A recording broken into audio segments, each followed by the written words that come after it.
Dolphin ಸ್ಕೂಲಿಂದ teacher ಆಗಿ ಮಾತಾಡ್ತಾ ಇದ್ದೀನಿ. ನಾವು ನೆನ್ನೆ ನಡೆಸಿ ಟ್ರೈನಿಂಗಲ್ಲಿ ನಮ್ಮದು ಡಾಲ್ಫಿನ್ ಇರ್ತಿತ್ತಲ್ಲ, ಅದಕ್ಕೆ ನಾವು ಡಾಲ್ಫಿನ್ ಸ್ಕೂಲ್ ಅಂತ ಮಾಡಿಕೊಂಡು ಸ್ಕೂಲ್ ಸಿಚುಯೇಷನನ್ನು ತಗೊಂಡಿದ್ದೀವಿ. ಸುಮ್ಮನೆ ವರದಿ ಮಂಡಲ ಇದು ಬರೆಯೋದೆಲ್ಲ ನೀಟಾಗಿ ಬೇರೆ ಬರ್ತಿದ್ದೀವಿ, ಹೇಳೋಕ್ಕೆ ಪ್ರೆಸೆಂಟೇಷನ್ ಅಷ್ಟೇ. ಏನು ಗೊತ್ತಾ ಟೀಚರ್ಸ್, ನಾನು ದಿನಾ ಬಸ್ಸಲ್ಲಿ ಬಸ್ಸಲ್ಲಿ ಬರ್ತಿದ್ರೆ ಎಲ್ಲ ಟೀಚರ್ಸು ನಂಗೆ ಸಿಗ್ತಾರೆ. ಏನು ಹೇಳ್ತಾರೆ ಹೇಳಿ, ಮೇನ್ ಇರೋದೇನು FL. ಯಾರು ನೋಡು, ಅಯ್ಯೋ ಮೇಡಮ್ ನನಗೆ FL ಅನ್ವ. ನಮ್ಮ ಸ್ಕೂಲಲ್ಲಿ 4 ಮಕ್ಕಳಿದ್ದಾವೆ FL ಇರೋದು, ನಮ್ಮ ಸ್ಕೂಲಲ್ಲಿ 10 ಮಕ್ಕಳಿದ್ದಾವೆ ಅಲ್ಲಿ 2 FL ಇರೋದು. ಈ ಫಾರ್ಮೆಟ್ ಮೇಲೆ ಕೊಡ್ತಾರಲ್ಲ, ಜೂನಿಂದ ನವೆಂಬರ್ ಅಂದರೆ ಯಾವ ತುಂಬೋದು ಯಾವ ಬಿಡೋದು ಕನ್ಫ್ಯೂಷನ್. ಆದರೆ ನನ್ನ ಡಾಲ್ಫಿನ್ ಗೌರ್ಮೆಂಟ್ ಸ್ಕೂಲೇ ಇದ್ರು, ಸ್ಕೂಲಿಗೆ ನಾವು ಡಾಲ್ಫಿನ್ ಅಂತ ಹೆಸರಿಟ್ಟಿದ್ದೀವಿ ಅಷ್ಟೇ. ನನಗೆ ಆ ಟೆನ್ಷನ್ ಇಲ್ಲಪ್ಪ. ನಮ್ಮ ಸ್ಕೂಲಲ್ಲಿ ಮಕ್ಕಳಿದ್ದಾವೆ ಬಹಳ ಚುರುಕು. ಏನು ಗೊತ್ತಾ, ಒಂದು FL ಮಗುನೇ ಇಲ್ಲ. ನಾನು ಆರಾಮಾಗಿ ಎಲ್ಲ ಫಾರ್ಮೆಟ್ ಬಂದ್ರು ಈಸಿಯಾಗಿ ತೊಗೊಂಡ್ಬಿಡ್ತೀನಿ. ಹೆಂಗೆ ಅಂತೀರಾ, ಓ ಈ ಮೇಡಮ್ ಸುಮ್ಮನೆ ಕೊಚ್ಕೊತಾರ ಅನ್ಕೋಬೇಡಿ. ಬೇಕಾರೆ ನೋಡಿ, ನೆನ್ನೆ ನಮ್ಮ ಸ್ಕೂಲಲ್ಲಿ ಒಂದು ಟ್ರೈನಿಂಗ್ ನಡೀತಲ್ವಾ, ಆ ಟ್ರೈನಿಂಗಿನ ವರದಿ ಸಮೇತ ಅವರು ಬಾಯಲ್ಲಿ ಹೇಳ್ಬಿಡ್ತಾರೆ. ನೋಡ್ತೀರಾ? ಇತ್ತ ನೀನು ಇತಿಹಾಸರಿಗೆ ಹೇಳ್ತಾರೆ. ನೆನ್ನೆ ಫಸ್ಟ್ ಕ್ಲಾಸಲ್ಲಿ ಯಾವ ಮಿಸ್ ಬಂದರು, ಏನೇನು ಹೇಳಿದ್ರು? ನಾವು ಬಸ್ಸಿಂದ ಬಂದ ಸರ್ ಬಾಟ್ಲಲ್ಲೇ ನಿಂತು ನಮ್ಮ ವೆಲ್ಕಮ್ ಮಾಡೋಕ್ಕೆ ಅವ್ರಿಗೆ ಗುಡ್ ಮಾರ್ನಿಂಗ್ ಒಳಗೆ ಕುತ್ಕೊಂಡಿದ್ದ ತಕ್ಷಣ ಟೀಚರ್ಸ್ ಇವೆಲ್ಲ ಬಂದ್ಬಿಟ್ಟಿದ್ದು ಆಲ್ರೆಡಿ. ಅವ್ರಿಗೆಲ್ಲ ವಿಶ್ ಮಾಡಿ ನಾವು ಕುತ್ಕೊಂಡ್ವಿ. ಮತ್ತೆ ಮೇಡಮ್ ಬಂದರು, ಮಾರ್ಗ್ರೆಟ್ ಮೇಡಮ್ ಅವರು ಅಲ್ಲಿ ವರ್ಕ್ ಮಾಡ್ತಾರಲ್ಲ, ಅವರು ತುಂಬ ಚೆನ್ನಾಗಿ ಇಂಗ್ಲೀಷ್ ಎಲ್ಲ ಹೇಳ್ಕೊಡ್ತಾರೆ. ಅವರು ಮುಂಚೆ ಟ್ರೈನಿಂಗ್ ಎಲ್ಲ ತುಂಬ ಚೆನ್ನಾಗಿ ಹೇಳ್ಕೊಡ್ತಿದ್ದಾರೆ. ಅವರು ಒಂದು ಕ್ಲಾಸ್ ತಗೊಂಡ್ರು. ಕ್ಲಾಸ್ ತಗೊಳ್ಳೋಕೆ ಮುಂಚೆ ಅವ್ರು ಏನು ಮಾಡಿದ್ರು, ನಮ್ಮನ್ನೆಲ್ಲ ಗ್ರೂಪ್ ಡಿವೈಡ್ ಮಾಡಿದ್ರು. ನಿಮ್ಮ ಗ್ರೂಪಿಗೂ ಅಂತ ಡಿವೈಡ್ ಮಾಡಿ ಅದಕ್ಕೆ ಕಾರ್ಯನಿಷ್ಠೆಯನ್ನು ಮಾಡೋಣ, ನಾಳೆ ಕೆಲಸ ಮಾಡಬೇಕು ಅಂತ ಎಲ್ಲ ಹೇಳ್ಕೊಟ್ರು. ಫಸ್ಟು ಹೇಳ್ಕೊಟ್ಟಾದ್ಮೇಲೆ ಅವರು ಕ್ಲಾಸ್ ತಗೊಳ್ಳೋದೇ ನಮಗೆ ಖುಷಿ. ಏನಕ್ಕಪ್ಪ ಅಂದ್ರೆ ಅವ್ರು ಫಸ್ಟ್ ಏನು ಹೇಳ್ಕೊಟ್ರು, ಐ ಆಮ್ ಹ್ಯಾಪಿ ಅಂತ ಅಂದ್ಬಿಟ್ಟು ಒಂದು ರೈಮ್ ಹೇಳ್ಕೊಟ್ರು. ಖುಷಿ, ಎಲ್ಲರೂ ಖುಷಿಯಾಗಿ ಐ ಆಮ್ ಹ್ಯಾಪಿ ಅಂತ ನಾವು ಅವ್ರ ಜೊತೆ ಸೇರ್ಕೊಂಡು ರೈಮ್ಸ್ಗಳನ್ನ ಹೇಳಿದ್ವಿ. ಆಮೇಲೆ ELK-ನಲ್ಲಿ ಫಸ್ಟ್ ಸೆಕೆಂಡ್ ಥರ್ಡ್ ಕ್ಲಾಸ್ಗೆ ಇಂಗ್ಲೀಷು ಮುಂಚೆ ನಾವು ಬುಕ್ಕಲ್ಲಿ ಬರಿತಾ ಇದ್ವಿ, ಬುಕ್ಕಲ್ಲಿ ಓದ್ತಾ ಇದ್ವಿ. ಇವಾಗ ಕಾರ್ಡ್ಗಳು ಬಂದಿದ್ದಾವೆ, ಆ ಕಾರ್ಡ್ನ ಹೆಂಗೆ ಹೇಳ್ಬೇಕು, ಯಾವ ಥರ ಹೇಳ್ಕೊಡ್ಬೇಕು ಅಂತ ಅಂದ್ಬಿಟ್ಟು ಓವರ್ ಆಲ್ ELK-ನಲ್ಲಿ ಏನೇನಿದೆ ಅದನ್ನೆಲ್ಲ ಹೇಳ್ಕೊಟ್ರು. ಅದಾದಮೇಲೆ ಕೆಲವೊಂದು ಥಿಂಗ್ಸ್ನ ಇಂಪಾರ್ಟೆಂಟ್ ಏನಿರುತ್ತೆ ಅದನ್ನು ಬೋರ್ಡ್ ಮೇಲೆ ಬರೆದ್ರು. ಮತ್ತು ಚಾರ್ಟ್ಗಳನ್ನ ಅಷ್ಟೇ ವೆರಿ ಗುಡ್ ಲುಕಿಂಗ್ ನೈಸ್. ಆ ಚಾರ್ಟ್ಗಳಂತೂ ತುಂಬ ಚೆನ್ನಾಗಿದೆ, ಕಲರ್ಫುಲ್ಲಾಗಿ ತಗೊಬಂದು ಚಾರ್ಟ್ಗಳನ್ನ ಹಾಕಿದ್ರು. ನೇತಾಕ್ಬಿಟ್ಟು ಒಬ್ಬೊಬ್ಬನೇ ಹೇಳ್ತಾ ಇದ್ರು. ಓವರ್ ವ್ಯೂವಲ್ಲಿ ಏನೇನು ಹೇಳಿದ್ರು ಮೇಡಮ್, ಅದರಲ್ಲಿ ಯಾವ ಕ್ಲಾಸಿಂದ ಯಾವ ಕ್ಲಾಸ್ಗೆ ಏನೇನು ಮಾಡಬೇಕು, ಮತ್ತು LS ಅಂದ್ರೇನು, RW ಅಂದ್ರೇನು, ಎಷ್ಟೆಷ್ಟು ನಿಮಿಷ ತಗೋಬೇಕು, ಮಕ್ಕಳಿಗೆ ಅವ್ರಿಗೆ ಮನದಟ್ಟ ಆಗೋ ಥರ ಯಾವ ರೀತಿ ನಾವು ಹೇಳ್ಕೊಡ್ಬೇಕು ಅಂತ ಹೇಳಿದ್ರು.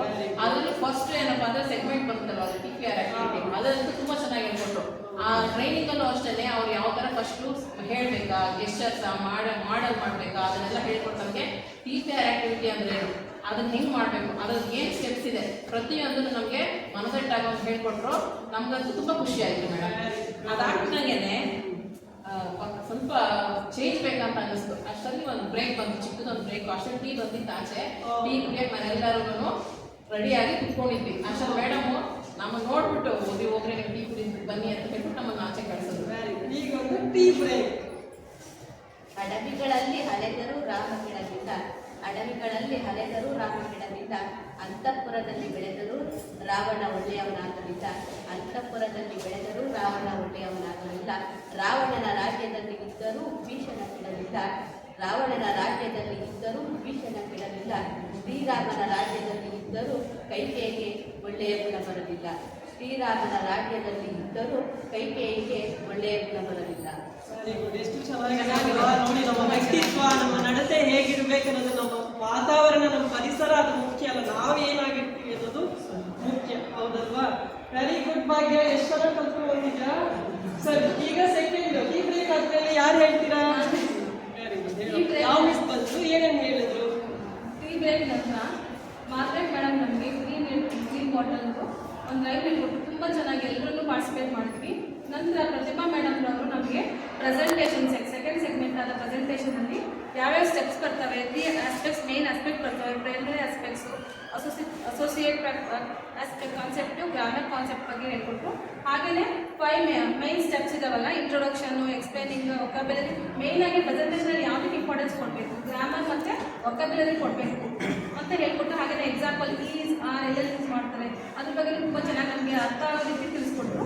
ಹಾಗೆಯೇ ನೆಕ್ಸ್ಟು ರೈಮ್ಸಲ್ಲಿ ಒಂದು ರೈಮ್ಸ್ ಕೂಡ ಹೇಳ್ಕೊಟ್ಟು ತುಂಬ ಚೆನ್ನಾಗಿದೆ. ಕಾಟೇಜಿಂದ ಊಡೋದು ತುಂಬ ಚೆನ್ನಾಗಿ ಹೇಳ್ಕೊಟ್ರು, ನಮ್ಗೆ ಅದು ಇಷ್ಟ ಆಯ್ತಲ್ಲ. ಹಾಗೆಯೇ enjoy clarity in the words ಅದೆಲ್ಲ ಹೇಳ್ಕೊಟ್ರು. ಮತ್ತು ನಂತರ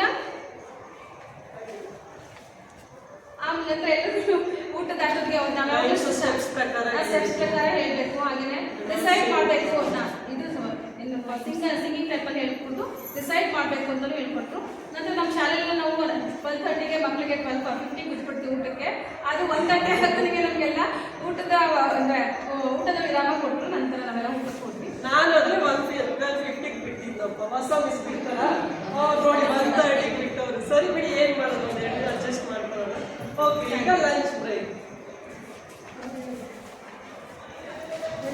ಲಂಚ್ ಬ್ರೇಕಲ್ಲಿ ನಾನು ನಿಮ್ಗೊಂದು ಗಾದೆ ಮಾತು ಹೇಳ್ತೀನಿ, ಒಗಟ್ಟು ಹೇಳ್ತೀನಿ. ಕಿರಿ ಮನೆಗೆ ಚಿನ್ನದ ಬೀಗ, ಕಿರಿ ಮನೆಗೆ ಚಿನ್ನದ ಬೀಗ. ಬಿಳಿ ಹುಲ್ಲಲ್ಲಿ ಕೆಂಪು ಕುರಿಮರಿ, ಬಿಳಿ ಹುಲ್ಲಲ್ಲಿ ಕೆಂಪು ಕುರಿಮರಿ.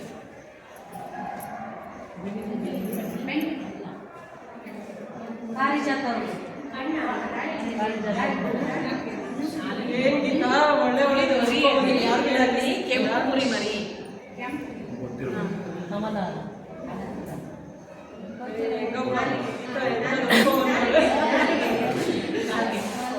ಆಮೇಲೆ ನಮಗೆ 12 ತಿಂಗಳಿಗೆ ಅಂತ ಗೊತ್ತಲ್ವಾ, 28ನೇ ತಾರೀಕು ಯಾವ ತಿಂಗಳಲ್ಲಿ ಬರುತ್ತೆ? ಫೆಬ್ರವರಿ.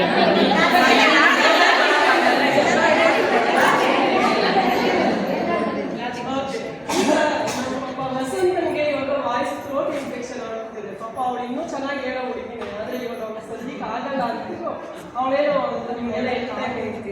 ಹೇಳ್ತಾನೆ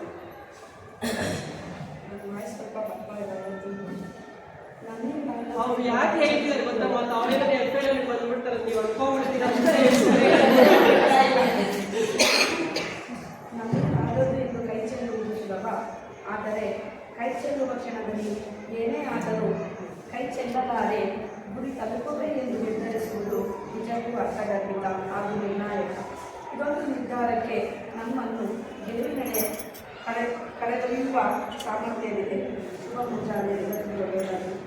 ನಾವು ಸ್ನೇಹ ಮಾಡಬೇಕೆಂಬುದು ಶ್ರೀಮಂತರು ಅಥವಾ ದೊಡ್ಡ ದೊಡ್ಡ ವ್ಯಕ್ತಿಗಳು ಅಥವಾ ರೂಪ ಗುಣದಲ್ಲಿ ಚೆನ್ನಾಗಿದ್ದಾರೆ ಅನ್ನೋದಲ್ಲ, ಅದರ ಬದಲಾಗಿ ವ್ಯಕ್ತಿತ್ವದಲ್ಲಿ ಉನ್ನತ ಸ್ಥಾನದಲ್ಲಿರ್ತಕ್ಕಂಥವರು ಸಹಕಾರ, ಪ್ರೀತಿ, ಮನೋಭಾವನೆಯನ್ನು ತೋರಿಸ್ತಕ್ಕಂಥ ಜೊತೆಯಲ್ಲಿ ಸ್ನೇಹ ಮಾಡಿಕೊಂಡು ಅದನ್ನು ಉಳಿಸ್ಕೊಳ್ಳೋದು ನಮ್ಮೆಲ್ಲರ ಗುಣ ಆಗಿರಬೇಕು ಅಂತ ನನ್ನ ಆಸೆ. ಈಗ ನೆಕ್ಸ್ಟ್ ಲಂಚ್ ಬ್ರೇಕ್ ಆದಮೇಲೆ ಊಟ ಮಾಡ್ಕೊಂಡು ಬಂದ್ವಾ, ಎಲ್ಲ ಕುತ್ಕೊಂಡಿದ್ದು ಮುದ್ದೆ ಬರ್ತಿಟ್ಟು ಮೇಡಮ್ ಒಂದು ಆಡಿಕೊಟ್ಟು ತುಂಬ ಚೆನ್ನಾಗಿತ್ತು ಮೇಡಮ್. ಗಾಳಿ ಫ್ರೆಶ್ ಕುಡಿದಿದ್ವಿ, ಜನ ಇರಲ್ಲ ಆಡಿಕೊಟ್ಟು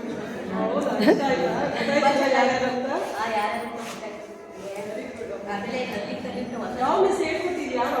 ವಿದ್ಯಾರ್ಥಿ ಹೇಳ್ಕೊಂಡು ತುಂಬ ಚೆನ್ನಾಗಿ ಹೇಳ್ಕೊಂಡು, ಆಮೇಲೆ ಅದಾದ ತಕ್ಷಣ ಲಲಿತನೆಯಲ್ಲಿ ಆದಂಥ ಬದಲಾವಣೆಗಳ ಬಗ್ಗೆ ಹೇಳಿದ್ರು, ವಿದ್ಯಾಪ್ರವೇಶದ ನಮ್ಮಗಳ ಬಗ್ಗೆ ಹೇಳಿದ್ರು, ಬೈಲಿಬಂಧು ಬಗ್ಗೆ ಹೇಳಿದ್ರು, ಮತ್ತೆ ಸಾಮೂಹಿಕ ಗುಂಪು ಸೇರಿ ಒಟ್ಟು 4 ಕಥೆಗಳು ಬರ್ತಾರೆ ಅಂತ ಹೇಳಿ ಲಲಿತನೆಯಲ್ಲಿ ಆದಂಥ ಬದಲಾವಣೆಗಳ ಬಗ್ಗೆ ಸವಿಸ್ತರವಾಗಿ ಎಲ್ಲ ಹೇಳಿದ್ರು. ಎಷ್ಟು NP ಬಗ್ಗೆ ಹೇಳಿದ್ರು, ರಾಷ್ಟ್ರೀಯ ಶಿಕ್ಷಣ ಅದರಲ್ಲಿ 27 ಅಧ್ಯಾಯಗಳು ಬರ್ತವೆ. ಒಟ್ಟು 4 ಭಾಗಗಳಿವೆ. ಆ 4 ಭಾಗಗಳು ಶಾಲಾ ಶಿಕ್ಷಣ, ಉನ್ನತ ಶಿಕ್ಷಣ ಮತ್ತು ಗಮನಿಸಬೇಕಾದ ಇತರ ಪ್ರಮುಖ ಕ್ಷೇತ್ರಗಳು, ಸಾಧ್ಯವಾಗಿಸುವ ಬಗ್ಗೆ ಒಟ್ಟು 4 ಭಾಗಗಳ ಬಗ್ಗೆ ಸವಿಸ್ತರವಾಗಿ ಹೇಳ್ತಿದ್ರು.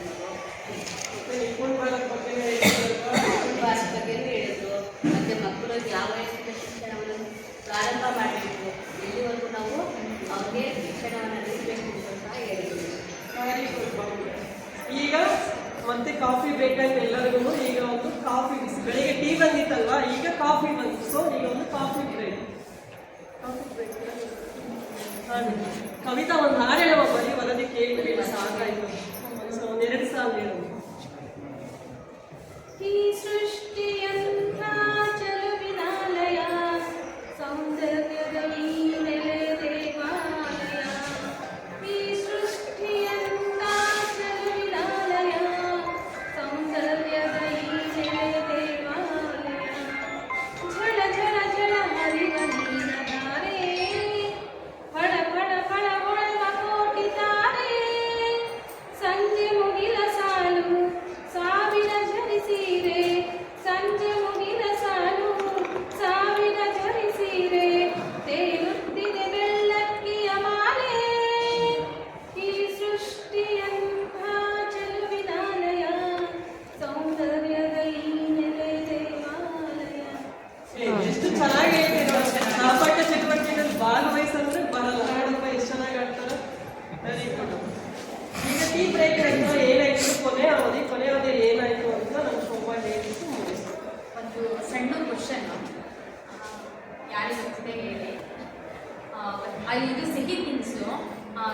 ತುಂಬ ಮೃದುವಾಗಿರುತ್ತೆ ಮತ್ತು ಇದು ಸಿಹಿಯಾಗಿರುತ್ತೆ. ಜಾಮೂನ್. ಸರಿ. ಇದು ನಮ್ಮ ಸ್ಕೂಲಲ್ಲಿ ಲೈಬ್ರರಿನಲ್ಲಿ ಬುಕ್ಸಲ್ಲಿ ಮಕ್ಕಳಿಗೆ ಎಲ್ಲರೂ ನಾವು ಬಿಸಿ ಬಿಸಿ ಚಹಾ ಅಂದರೆ ಕಾಫಿನ ಕುತ್ಕೊಂಡು ಬಂದ್ವಿ. ಇಲ್ಲ, ಬಟ್ ಎಲ್ಲ ಇರ್ಲಿಲ್ಲ ಟೀ. ಎಲ್ಲ ಮಕ್ಕಳು ಗಲಾಟೆ ಮಾಡ್ತಾ ಇದ್ರು. ಅದಕ್ಕೆ ರಚನಾ ಮೇಡಮ್ ರವರು ಆ ಗಲಾಟೆಯನ್ನು ನಿಯಂತ್ರಿಸ್ಬೇಕು ಅಂತ ಅಂದ್ಬಿಟ್ಟು ಒಂದು ಹಾಡನ್ನ ಹೇಳ್ಕೊಡ್ತೀನಿ ಅಂತ ಅಂದ್ಬಿಟ್ಟು ಅಳಬೇಡ ನನಕಂತ ಸಂತೆಗೆ ಹೋಗಿ ಬರ್ತೀನಿ ಅಂತ ಅಂದ್ಬಿಟ್ಟು ಒಂದು ಹಾಡನ್ನ ತುಂಬ ಚೆನ್ನಾಗಿ ಹೇಳ್ಕೊಟ್ರು. ಅಭಿನಯದ ಮೂಲಕ ಚೆನ್ನಾಗಿ ಹೇಳ್ಕೊಟ್ರು. ಆಮೇಲೆ ನಿಪುಣ್ ಭಾರತದ ಅಡಿಯಲ್ಲಿ ಬಂದಿರತಕ್ಕಂತಹ ವಿದ್ಯಾಪ್ರವೇಶದ ಚಟುವಟಿಕೆಯನ್ನ ಅವರು ತುಂಬ ಚೆನ್ನಾಗಿ ವಿವರಿಸಿದ್ರು. ಅಂದರೆ ಈ ವಿದ್ಯಾಪ್ರವೇಶದ ಚಟುವಟಿಕೆ ಏನು, ಏಕೆ, ಹೇಗೆ, ಯಾರಿಗೆ, ಯಾವಾಗ ಅನ್ನೋದನ್ನ ತುಂಬ ಚೆನ್ನಾಗಿ ನಮಗೆ ಹೇಳ್ಕೊಟ್ರು. ಈ ವಿದ್ಯಾಪ್ರವೇಶ ಅನ್ನೋದು 1ನೇ ತರಗತಿ ಮಕ್ಕಳಿಗೆ ಶಾಲಾ ಪ್ರಾರಂಭದಿಂದ ಜುಲೈ 18ರವರೆಗೂ ಬರ್ತಕ್ಕಂಥ 40 ದಿನದ ಒಂದು ಚಟುವಟಿಕೆ ಅನ್ನೋದನ್ನ ತುಂಬ ಚೆನ್ನಾಗಿ ಹೇಳ್ಕೊಟ್ರು ಮಿಸ್. ಆಮೇಲೆ ಈ ವಿದ್ಯಾಪ್ರವೇಶದ ಗುರಿ ಏನು ಅನ್ನೋದನ್ನ ಅವರು ಹೇಳ್ಕೊಟ್ರು. ಆಮೇಲೆ ಇದರ ತತ್ವ ಏನು, ಈ ವಿದ್ಯಾಪ್ರವೇಶದ ತತ್ವ ಏನು ಅನ್ನೋದು ಒಂದು ಈ ವಿದ್ಯಾಪ್ರವೇಶದ ತತ್ವ ಆಟಿಕಾ ಕೇಂದ್ರದ ಒಂದು ತತ್ವ ಆಗಿದೆ ಅನ್ನೋದನ್ನ ನಮ್ಮೆಲ್ರಿಗೂ ಹೇಳ್ಕೊಟ್ರು. ಮತ್ತೆ ಈ ವಿದ್ಯಾಪ್ರವೇಶದಲ್ಲಿ ಬರ್ತಕ್ಕಂಥ 4 ಮೂಲೆಗಳು, ಕಲಿಕಾ ಮೂಲೆಗಳ ಪರಿಚಯವನ್ನ ಹೇಳ್ಕೊಟ್ರು. ಆಮೇಲೆ ಈ ವಿದ್ಯಾಪ್ರವೇಶವನ್ನ 8 ಚಟುವಟಿಕೆಯ ಅವಧಿಯನ್ನ ಯಾವ ರೀತಿ ನಿರ್ವಹಿಸಬೇಕು ಅನ್ನೋದನ್ನ ನಮಗೆ ಹೇಳ್ಕೊಟ್ರು. ಅದರಲ್ಲಿ ಮೊದಲನೇದು ಶುಭಾಶಯ ವಿನಿಮಯ ಮತ್ತೆ ಮಾತುಕತೆ ಅಂತಕ್ಕಂಥದ್ದು. ಆಮೇಲೆ 2ನೇದು ನನ್ನ ಸಮಯ, 3ನೇದು ಬುನಾದಿ ಸಂಖ್ಯಾಜ್ಞಾನ, 4ನೇದು ಸೃಜನಶೀಲತೆ, ಮತ್ತೆ 5ನೇದು ಭಾಷಾಭಿವೃದ್ಧಿ, ವರಾಂಗಣ ಆಟ, ಮತ್ತೆ ಕಥಾ ಸಮಯ, 8ನೇದು ಲಾಸ್ಟ್ನೇದು ಮತ್ತೆ ಸಿಗೋಣ ಅಂತಕ್ಕಂಥ ಚಟುವಟಿಕೆಗಳನ್ನ ನಮಗೆ ಸವಿವರವಾಗಿ ತುಂಬ ಚೆನ್ನಾಗಿ ಹೇಳ್ಕೊಟ್ರು ಮಿಸ್. ಆಮೇಲೆ ಅಷ್ಟೊತ್ತಿಗೆ ಸಮಯ 5 ಗಂಟೆ ಆಗಿತ್ತು. ಹಾಗಾಗಿ ಮೇಡಮ್ ಲಾಸ್ಟ್ನೇದು ಕೊನೆದು ಮತ್ತೆ ಸಿಗೋಣ ಅಂತಕ್ಕಂಥ ಒಂದು ಚಟುವಟಿಕೆ ಇತ್ತು. ಅಂದರೆ ಆ ದಿನದಲ್ಲಿ 8 ಚಟುವಟಿಕೆಗಳನ್ನ ನಾವು ನಿರ್ವಹಿಸಿರೋದನ್ನ ಮತ್ತೆ ಪುನರ್ಮನನ ಮಾಡ್ಕೊಳ್ತಕ್ಕಂಥ ಒಂದು ಚಟುವಟಿಕೆ ಆಗಿರುತ್ತೆ ಈ ಮತ್ತೆ ಸಿಗೋಣ ಅಂತಕ್ಕಂಥದ್ದು. ಅದನ್ನ ಹೇಳ್ಬಿಟ್ಟು ಎಲ್ಲ ಮಕ್ಳಿಗೂ ನಾಳೆ ಮತ್ತೆ ಸಿಗೋಣ ಅಂತ ಹೇಳಿದ್ರು. ಅದೇ ರೀತಿ ನಾವು ಎಲ್ಲರೂ ಕೂಡ ಖುಷಿಯಿಂದ ಮತ್ತೆ ನಾವು ಕೂಡ ನಾಳೆ